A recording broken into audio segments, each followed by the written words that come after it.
चलिए आगे बढ़ते हैं। फलौदी हादसे से जुड़ी बड़ी खबर आपको बता दें। मुआवजे की मांग को लेकर प्रदर्शन हो रहा है। 25 लाख रुपए की मुआवजे की मांग परिजन कर रहे हैं। 25 लाख के साथ संविदा पर नौकरी की भी मांग है और घायलों को 5-5 लाख और नौकरी की मांग पर यह धरना दिया जा रहा है।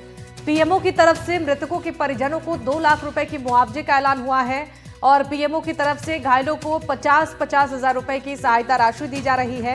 भजन लाल सरकार की ओर से मुआवजे का आश्वासन दिया गया है। सड़क हादसे में 15 लोगों की मौत हो चुकी है और कई लोग घायल हैं। खड़े ट्रक से जाकर ट्रैवलर टकरा गई थी जिससे यह हादसा हुआ, जिसमें 15 लोगों की जान चली गई है और कई लोग इसमें घायल हैं और मृतक के परिजन लगातार धरने पर बैठे हुए हैं। उचित मुआवजे की मांग को लेकर यह धरना चल रहा है। तो तस्वीरें भी हम आपको दिखा रहे हैं। ये 2 तस्वीरें आप देखिए।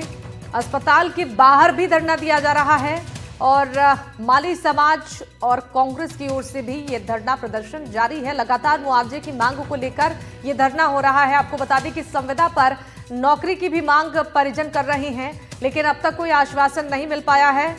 इंतजार ये लोग कर रहे हैं कि सरकार की ओर से इनकी मांगों को लेकर उचित आश्वासन इन्हें मिलता है या नहीं। फिलहाल देखिए ये 2 तस्वीर आपको दिखा रहे हैं। मुआवजे की मांग को लेकर यह धरना प्रदर्शन चल रहा है। 15 लोगों की मौत के बाद से ही परिजन लगातार उचित मुआवजे और नौकरी की मांग को लेकर डटे हुए हैं।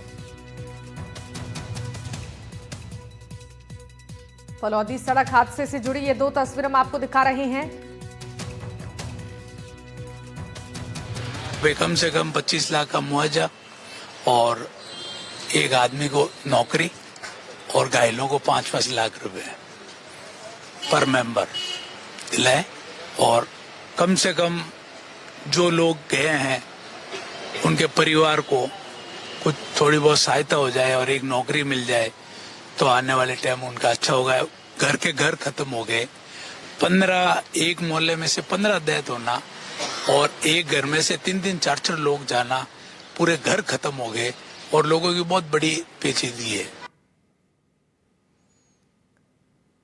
और शिक्षा मंत्री मदन दिलावर भारतमाला एक्सप्रेसवे पर सड़क हादसे को बेहद दुखद बताएं। उन्होंने कहा कि हादसा क्यों और कैसे हुआ इसकी जांच करवाई जा रही है। मृतकों के परिजनों का मुआवजे की मांग को लेकर धरना प्रदर्शन पर उन्होंने कहा कि सभी मांगे नहीं मानी जा सकती, लेकिन जो उचित मांगे हैं उन्हें जरूर पूरा किया जाएगा। राजस्थान सरकार का प्रशासन जो है, जिला कलेक्टर, संभागायुक्त,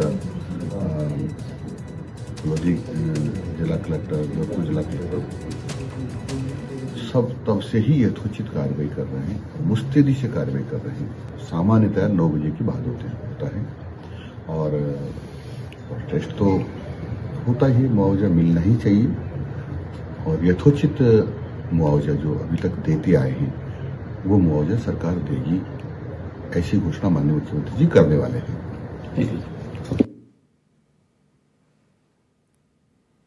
तो चलिए आपको दिखाते हैं हादसे से जुड़ी 5 तस्वीरें। इन 5 तस्वीरों को हम आपको दिखाएंगे जिसे पूरे देश को शोक में डुबा दिया है। इन तस्वीरों ने श्रद्धालुओं से भरी एक टेम्पो ट्रैवलर सड़क किनारे खड़े ट्रेलर में जाकर टकरा गई। टक्कर इतनी जोरदार थी कि टेम्पो ट्रैवलर के परखच्चे उड़ गए और मौके पर ही 15 लोगों की दर्दनाक मौत हो गई, जबकि 3 से 4 श्रद्धालु गंभीर रूप से घायल हो गए हैं।